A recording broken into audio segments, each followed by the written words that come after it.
All political philosophies are Western philosophies. None come from any other civilization. They are all ours. Communism, Nazism, socialism, fascism, and of course liberalism. That's not a complete list, but you get the idea. All came from Western civilization, all invented by white men. And no, communism was not invented by Jews. Even the only political philosophy to expressly focus on women, feminism, was invented by white men. Why should this be so concentrated? The answer is that while Christianity has been popular amongst many different peoples, it was the European peoples who took Christianity as their exclusive religion, meaning that while Christianity existed in other parts of the world, it was never the only religion around. In Europe, it was. It had no rivals. Certainly Judaism existed, but it was not a rival. In the Islamic world, there existed large populations that were not Muslim. In 600 AD, Egypt was Christian. Today, it's still around 10% Christian. Sometime between then and now, it went from close to 100% to 10%.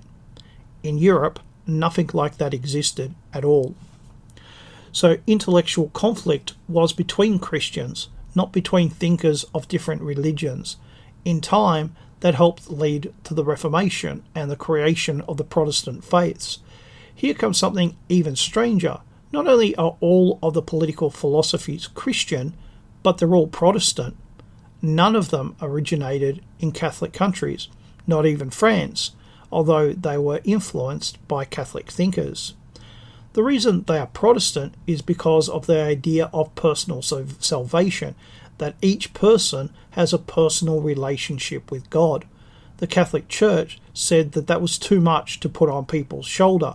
They needed help, because if they didn't have that help, people would fail.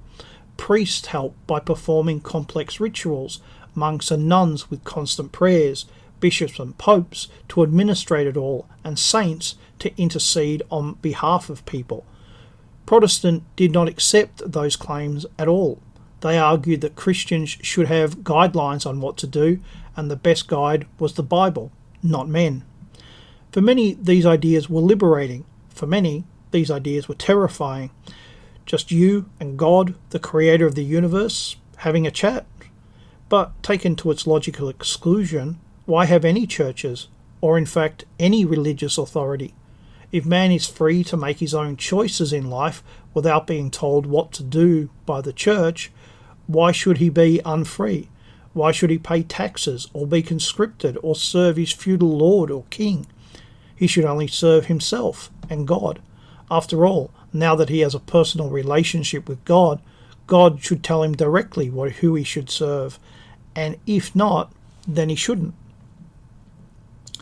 Some did take things to their logical conclusion, and it normally ended in violence, but not always. Examples of groups who took on many of these ideas are the Quakers and the Amish. Now you will have noticed that most Protestant groups are not like them. That's because they rejected the logical conclusion and put in place exceptions. They did not want to go that far, as most who did not survive. But those ideas have not gone away. Within the Protestant faiths, when a religious difference came about, people would start their own church, sometimes within the same faith, but increasingly as time went on, they would form their own church, particularly within the English-speaking world. This fed into the idea that in this world you were on your own, that you could not trust others to do your thinking for you. You could not rely on others to look after you either. Success was about you and your abilities and talents, and success showed how favoured you were by God, because God wouldn't just let anyone succeed. The old ways could not be trusted. New ideas and techniques were valued. The old ways were either Catholic or feudal. Reject the old and focus on the new. Reject the traditional hierarchy and be prepared to find new ways of doing things. They came to favour money over land and freedom over obligations. They served God first, then themselves, and any other authority was third. Some of you might point out that this does not describe the Church of England, for example, but actually it does. While it was hierarchical and much more traditional and conservative than other Protestant faiths, it still included many of these ideas within it. None of the Protestant faiths escaped from them. Over time, ideas that were totally Christian came to separate from Christianity and take on a life of their own in the secular world. That separation was due to Protestantism. Ideas such as the idea that we are all equal before God left religion and took on a life of its own. Now we are told that all people are equal, with God nowhere to be seen.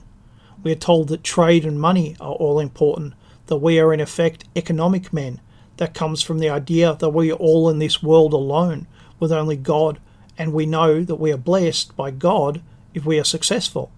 And now God has been removed from that. On and on it goes, with Christian ideas being secularized. God is removed and denied. But the strange thing is that this isn't just liberalism. In fact, all of the political philosophies also come from Protestantism. Every single one is a Christian heresy. No exceptions. They all start as Christian ideas, then they separated, and then they were corrupted. The origin often denied by both supporters and enemies as being far too embarrassing. But these ideas didn't come from out of the air. They came from the Bible, like all Christian heresies. I recently read the line, "Heresy was born of the itch for something new." I wrote about this when I wrote about novelty. Once these ideas left Christianity and then denied their origin, they became heresies because they set themselves up as rivals to Christianity. For so long they operated within Christianity that they seemed like they were not rivals, but not everyone accepted that. Now the great question is, will Christianity survive these heresies?